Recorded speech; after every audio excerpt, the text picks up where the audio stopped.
ಸ್ನೇಹಿತರೆ ನಮಸ್ತೆ. ನಾವು ಈ ದಿನ ನಿಮಗೆ ಪರಿಚಯ ಮಾಡೋಕ್ಕೆ ಹೊರಟಿರುವ ದೇವಸ್ಥಾನ ಶ್ರೀ ಕ್ಷೇತ್ರ ಬೆಟ್ಟಳ್ಳಿ ಮಾರಮ್ಮನ ದೇವಸ್ಥಾನ. ಈ ಸನ್ನಿಧಿಯು ಚಾಮರಾಜನಗರ ಜಿಲ್ಲೆಯ ಅನೂರು ತಾಲೂಕಿನ ಚಂಗವಾಡಿ ಗ್ರಾಮದಲ್ಲಿ ಇದೆ. ಇನ್ನು ಈ ದೇವಸ್ಥಾನಕ್ಕೆ ಯಾವ ರೀತಿ ಹೋಗೋದು ಅಂದ್ಕೊಂಡ್ರೆ, ಅನೂರಿನಿಂದ ಸರಿಸುಮಾರು 4 ಕಿಲೋಮೀಟರ್ ದೂರದಲ್ಲಿದ್ದು ಅನೂರಿನಿಂದ ಬಂಡೆಳ್ಳಿಗೆ ತೆರಳುವ ರಸ್ತೆ ಮಾರ್ಗದಲ್ಲಿದೆ. ಇನ್ನು ದೇವಸ್ಥಾನದ ಹೆಬ್ಬಾಗಿಲಿನಿಂದ ದೇವಸ್ಥಾನದ ಕಡೆಗೆ ಶ್ರೀ ಬೆಟ್ಟಳ್ಳಿ ಮಾರಮ್ಮನನ್ನು ನೋಡಲು ಹೊರಟರೆ ಮನಸ್ಸು ತುಂಬ ಶಾಂತತೆಯಿಂದ ಶ್ರೀ ಬೆಟ್ಟಳ್ಳಿ ಮಾರಮ್ಮನನ್ನು ಕಾಣುವ ಹಂಬಲ ಹೆಚ್ಚಾಗುತ್ತದೆ. ಈ ದೇವಸ್ಥಾನಕ್ಕೆ ಹೊರ ಜಿಲ್ಲೆಗಳಿಂದ ಹೊರ ರಾಜ್ಯಗಳಿಂದಲೂ ಸಹ ಶ್ರೀ ಬೆಟ್ಟಳ್ಳಿ ಮಾರಮ್ಮನನ್ನು ನೋಡಲು ಬರುತ್ತಾರೆ ಮತ್ತು ಶ್ರೀದೇವಿಯ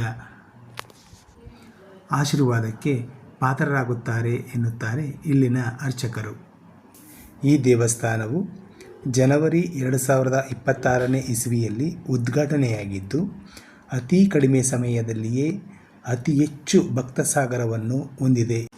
ಸ್ನೇಹಿತರೆ, ಈಗ ನೋಡ್ತಾ ಇರೋದು ನೀವು ದೇವಸ್ಥಾನದ ಮುಂಭಾಗದಲ್ಲಿರುವ ಗರುಡಗಂಬ.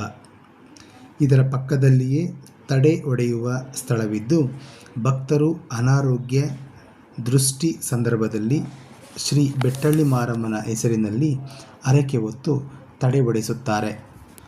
ಗರುಡಗಂಬಕ್ಕೆ ನಮಸ್ಕರಿಸಿ ಮುನ್ನಡೆದರೆ ದೇವಸ್ಥಾನದ ಮುಂಭಾಗದಲ್ಲಿ ಉಪ್ಪಿನ ರಾಶಿಯನ್ನು ನೋಡಬಹುದು.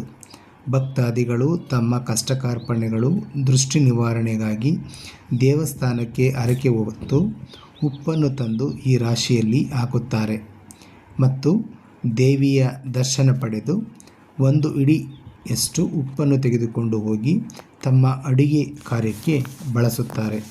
ಇದರಿಂದ ದೃಷ್ಟಿ ನಿವಾರಣೆ ಸೇರಿದಂತೆ ಕಷ್ಟ ಕಾರ್ಪಣ್ಯಗಳು ನಿವಾರಣೆಯಾಗುತ್ತದೆ ಎಂಬುದು ಭಕ್ತ ಸಾಗರದ ಮನದಾಳದ ಮಾತು.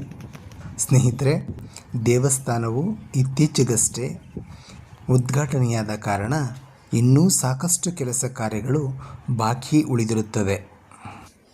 ಇನ್ನು ಈ ದೇವಸ್ಥಾನವು ಚಂಗವಾಡಿ, ನಂಜೇಒಡೆಯರದೊಡ್ಡಿ, ಭೈರನಾಥ, ನಾಗನಾಥ, ಮನಗಳ್ಳಿ, ಚಿಂಚಳ್ಳಿ, ಗಣೇಶಪುರ, ಭಟ್ಟಗುಪ್ಪ ಇಲ್ಲಿನ ಗ್ರಾಮಸ್ಥರು ಪ್ರತಿ ವಾರವೂ ಸಹ ತಪ್ಪದೇ ಶ್ರೀದೇವಿಯ ದೇವಸ್ಥಾನಕ್ಕೆ ಬಂದು ಕೃಪಾಶೀರ್ವಾದಗಳನ್ನು ಪಡೆದು ಅತಿ ಹೆಚ್ಚು ಜನಸಂಖ್ಯೆಯಲ್ಲಿ ಭಾಗವಹಿಸುತ್ತಾರೆ. ಇನ್ನು ಎಲ್ಲ ದೇವಸ್ಥಾನದಲ್ಲಿಯೂ ಸಹ ಇರುವಂತೆ ಬೆಟ್ಟಳ್ಳಿ ಮಾರಮ್ಮನ ದೇವಸ್ಥಾನದ ಮುಂಭಾಗದ ಬಲಭಾಗದಲ್ಲಿ ಗಣೇಶ ಮೂರ್ತಿಯನ್ನು ಸ್ಥಾಪಿಸಲಾಗಿದೆ. ಬಂದಂತಹ ಭಕ್ತರು ತಮ್ಮ ಸ್ಮರಣೆ ಮೂಲಕ ಶ್ರೀ ಬೆಟ್ಟಳ್ಳಿ ಮಾರಮ್ಮನ ದರ್ಶನ ಪಡೆಯಲಿ ಎಂಬುದು ಇಲ್ಲಿನ ಆಶಯವಾಗಿದೆ. ಸ್ನೇಹಿತರೆ, ಈಗ ನಾವು ದೇವಸ್ಥಾನದ ಅರ್ಚಕರಿಂದ ದೇವಸ್ಥಾನ ನಿರ್ಮಾಣಗೊಂಡ ಬಗ್ಗೆ, ಅರ್ಚಕರು ಎಷ್ಟು ತಲೆಮಾರಿನಿಂದ ಶ್ರೀ ಬೆಟ್ಟಳ್ಳಿ ಮಾರಮ್ಮನನ್ನು ಪೂಜಿಸುತ್ತಾ ಬಂದಿದ್ದಾರೆ, ಈ ಕ್ಷೇತ್ರದ ಮಹಿಮೆ, ಬೆಟ್ಟಳ್ಳಿ ಮಾರಮ್ಮನ ಪೂಜಾ ಕೈಂಕರ್ಯ, ತಾಯಿಯ ದರ್ಶನ ಪಡೆಯಲು ಎಲ್ಲಿಂದ ಬರುತ್ತಿದ್ದಾರೆ, ದೇವಸ್ಥಾನದ ಹಿರಿಮೆಯ ಬಗ್ಗೆ ಒಂದಷ್ಟು ಮಾಹಿತಿ ತಿಳಿಯೋಣ. ಇವಳು ಆರಾಧಕರು ನಮ್ಮ ಚಂಗೋಡಿ ಮೂಲಕ ಚಂಗೋಡಿಯವರು ಇಲ್ಲಿಂದ ಹೋಗ್ಬಿಟ್ಟು ಪೂಜೆ ಮಾಡ್ತಾ ಇದ್ರು. ಮತ್ತೆ ಈ ಬೆಟ್ಟಳ್ಳಿ ಮಾರಮ್ಮನವ್ರು ಏನಿದ್ದಾರೆ ಇವ್ರಿಗೂ ನಮಗೂ ಅವಿನಾಭಾವ ಸಂಬಂಧ ಇದೆ. ಹೇಗಂತಂದ್ರೆ ಬೆಟ್ಟಳ್ಳಿ ಮಾರಮ್ಮನವ್ರ ನಮ್ಮ ಈ ಬೆಟ್ಟಳ್ಳಿ ಮಾರಮ್ಮನ ಇತಿಹಾಸದಲ್ಲೇ 8 ತಲೆಮಾರುಗಳು ಪೂಜೆ ಮಾಡಿದಂತ ವಂಶ ನಮ್ದು ಅನ್ನೋ ಒಂದು ಹಿರಿಮೆ ನಮ್ಮಲ್ಲಿ ಐತೆ. ಅದರಲ್ಲೂ ಸಹ ಅದಿಲ್ಲ ಅಂತ ಬಂದಾಗ ನಾವು ನಮ್ಮ ಕುಲ ದೇವತೆ, ನಮ್ಮ ವಂಶ ದೇವತೆ, ಆ ದೇವತೆನ ನಾವು ಬುಡ್ಕೂಡ್ದು ಅನ್ನೋ ಕಾರಣಕ್ಕೋಸ್ಕರ ಮತ್ತೆ ಇವಳು ಆರಾಧನೆ, ಇವಳು ಪೂಜಾ ಪುರಸ್ಕಾರಗಳಲ್ಲಿ ನಿರತರಾಗಿ ಅಂತ ನಮ್ಮ ತಾತ ಮುತ್ತಾದರ ವಂಶದ ಆತ್ಮನ ಕೂಡ ಏನೋ ಶಾಂತಿ ಅನ್ನೋದು ಬರಲ್ಲ ಅವಾಗ.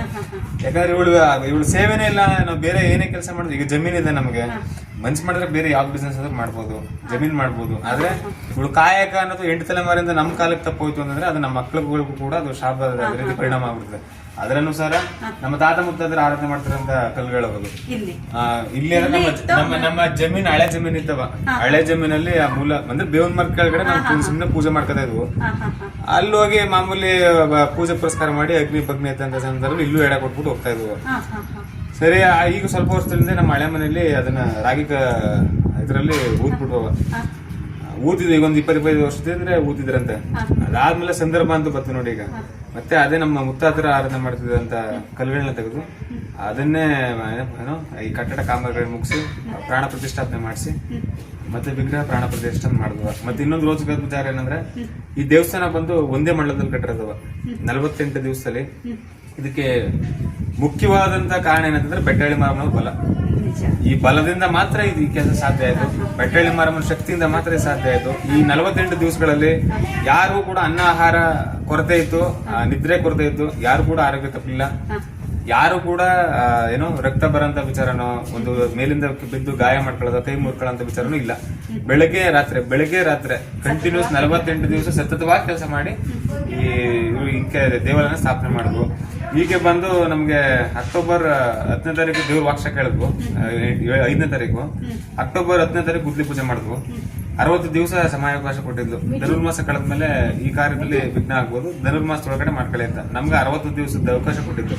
ನಾವು 48 ದಿವಸಕ್ಕೆ ಮಾಡಿದ್ವು. ಕಾರಣ ಒಂದು ಶಕ್ತಿ.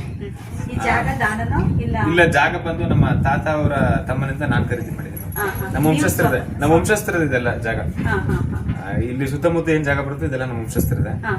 ಇದರನುಸಾರ ನಮ್ಮ ಮೂಲನೂ ಚಂಗೋಡೆನೆ. ಎಲ್ಲಿಂದ ಹೋಗಿ ಪೂಜೆ ಮಾಡಿದ್ವಿ ಪುನಃ ಅದೇ ಜಾಗ ಸೇರ್ಕೊಂಡು ನಮ್ದು ಅಳಗೆ ಈಗ ನೆಮ್ಮದಿಯಾಗಿದ್ದೀವಿ. ತುಂಬಾ ನೆಮ್ಮದಿಯಾಗಿದ್ದೀವಿ. ನಮ್ಗೇನು ಬೆಳಗ್ಗೆ ದಿನ ಅವಳು ಆರಾಧನೆ ಮಾಡ್ತಾ ಇದೀವಿ. ಪ್ರಶಾಂತವಾದ ವಾತಾವರಣ, ಪ್ರಕೃತಿ ಸೊಪ್ಪುಗಳಲ್ಲಿ ಕೂತವಳೆ. ಇನ್ನು ಇದಕ್ಕಿಂತ ಬೇರೆ ಏನ್ ಬೇಕವ? ನಮ್ಗೆ ಇದೇ ಸಾಕವ. ನಮ್ಮ ಕುಲ ಎಲ್ಲದಕ್ಕಿಂತ ಹೆಚ್ಚಾಗಿ ನಮ್ಮ ಕುಲದೇವಿನ ಯಾವುದೇ ಅಡೆತಡೆಗಳಿಲ್ಲದೆ ಏನೋ ಸ್ವಚ್ಛಂದ ಮನಸ್ಸಿಂದ, ನಿರ್ಮಲವಾದ ಮನಸ್ಸಿಂದ ಪೂಜೆ ಮಾಡ್ಬೋದು. ಅದೇ ನಾವು ಅಲ್ಲಿ ಮಾಡ್ತಿರಲ್ಲ, ಅದಕ್ಕೆ ಅಲ್ಲಿ ಬರೀತಾರಲ್ಲ ಅವರು ಪೂಜೆ ಮಾಡ್ತಿದ್ರು ಅನ್ನೋದ್ರಲ್ಲಿ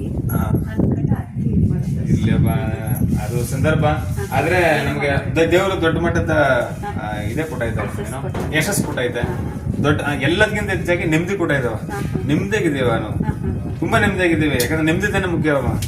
ಮತ್ತೆ ಪೂಜೆ ಪುರಸ್ಕಾರ ಮಾಡ್ಬೇಕಾದ್ರೆ ನಮಗೆ ಈ ಪ್ರಕೃತಿ ಸಿಗಂತ ಒಂದು ಎನರ್ಜಿ, ಪ್ರಕೃತಿ ನಡುವೆ ಕೂತಿರಂತ ಇವಳು, ಪ್ರಕೃತಿ ಮುಖಾಂತರ ಆರಾಧನೆ ಮಾಡಂತ ಇವಳಿಗೆ. ಈಗ ದುರ್ಗೆ ಅಂದ್ರೆ ಏನು? ನಾವು ದುರ್ಗೆ ಅಂದ್ರೆ ಒಂದು 12 ಕೈ ಶಸ್ತ್ರಗಳು ನಡೆದಿರ್ತದೆ ಅಂತ ಹೇಳ್ತೀವಿ. ದುರ್ಗೆ ಅಂದ್ರೆ ಭಾವನಾತ್ಮಕ ಅಂಶ ಈ ಪ್ರಕೃತಿಯಲ್ಲಿ ವಿನಲ್ಲ. ಹಾಗೆ ಬೆಟ್ಟಳ್ಳಿ ಮಾರಮ್ಮ ಅಂದ್ರೆ ಭಾವನಾತ್ಮಕ ಅಂಶ. ಆ ಪ್ರಕೃತಿಯಲ್ಲಿ ಸಿಗುತ್ತೆ ನಮ್ಗೆ ಶಕ್ತಿ, ಎನರ್ಜಿ.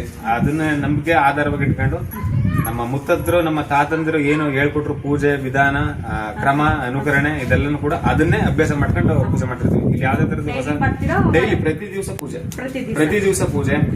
ಪ್ರತಿ ಮಂಗಳವಾರ ವಾರದ ಪೂಜೆ ಒಳಗೆ. ಮಂಗಳವಾರ ತುಂಬಾ ಇಷ್ಟವಾದ ವಾರ. ಈ ಮಂಗಳವಾರ ಪೂಜೆಯಲ್ಲಿ ಬೆಳಿಗ್ಗೆ ಪ್ರಾತಃ ಕಾಲ 4 ಗಂಟೆಯಿಂದನೇ ಪೂಜೆ ಪುರಸ್ಕಾರಗಳು ಸ್ಟಾರ್ಟ್ ಆಗುತ್ತೆ. 4 ಗಂಟೆಯಿಂದ ಅಭಿಷೇಕಗಳಾಗಿ ಅಲಂಕಾರ ಆಗಿ 5ವರೆಗೆ ಧೂಪದಾರತಿ, ದೀಪದಾರತಿ, ಧೂಪ ಸೇವೆ ಅಂದ್ರೆ ಬಾಳೆಶ್ವ ಒಳಗೆ ಆ ಸೇವೆ ಪಂಚಾಮೃತ ಇಡೆಲ್ಲ ಕೊಟ್ಟು 5:30 5:45 ನಂತರ ಜನರಿಗೆ ದರ್ಶನಕ್ಕೆ ಅವಕಾಶ ಇರ್ತದೆ. ಮತ್ತೆ ಪ್ರತಿ ಮಂಗಳವಾರ ಕೂಡ ದಾಸೋಹ ನಡೀತವೆ ಇಲ್ಲಿ 12ರಿಂದ 3 ಗಂಟೆ ತನಕ. ಪ್ರತಿ ಮಂಗಳವಾರ 12 ಗಂಟೆಗೆ ಪಲ್ಲಕ್ಕಿ ಉತ್ಸವ ಆಗುತ್ತೆ. ಪ್ರತಿ ಮಂಗಳವಾರನೂ ಆಗುತ್ತವೆ. 12 ಗಂಟೆಗೆ ಪಲ್ಲಕ್ಕಿ ಉತ್ಸವ ಆಗುತ್ತೆ. ನಂತರ ದಾಸೋಹ ಆಗುತ್ತೆ 12ರಿಂದ 3 ಗಂಟೆ ತನಕ. ಸುಮಾರು ಒಂದು 800ರಿಂದ 1000 ಜನ ದಾಸೋಹ ಊಟ ಸೇವೆ ಮಾಡೋದು ಇರ್ತದೆ. ಮಂಗಳವಾರ ಒಂದು 2ರಿಂದ 2,500 ಜನ ಬಂದು ದರ್ಶನ ಮಾಡ್ತಾರಲ್ಲ. ನಮ್ಮ ಈ 8 ಹಳ್ಳಿ ಭಾಗ ಮತ್ತೆ ನಮ್ಮ ಈ ಭಾಗದಲ್ಲಿ ಎಲ್ಲ ಸುತ್ತಮುತ್ತ ಹಳ್ಳಿ ಭಾಗ ಮತ್ತೆ ಹೊರ ರಾಜ್ಯದಿಂದ ಜಾಸ್ತಿ ಅವ ಇಲ್ಲಿ. ಈಗ ನಮ್ಮ ತಮಿಳುನಾಡು ಅಂದಿಯೂರ್ ಭಾಗ ಜಾಸ್ತಿ, ಮತ್ತೆ ನಮ್ಮ ಹೊರ ಇವರು ಯಾರು ಜಿಲ್ಲೆಯವರು ಜಾಸ್ತಿ. ಅಂದ್ರೆ ನಮ್ಮ ಚಾಮರಾಜನಗರ ಜಿಲ್ಲೆ ಹೊರತುಪಡಿಸಿ ರಾಮನಗರ ಜಿಲ್ಲೆ, ಮಂಡ್ಯ ಜಿಲ್ಲೆ ಮತ್ತೆ ಮೈಸೂರು ಜಿಲ್ಲೆ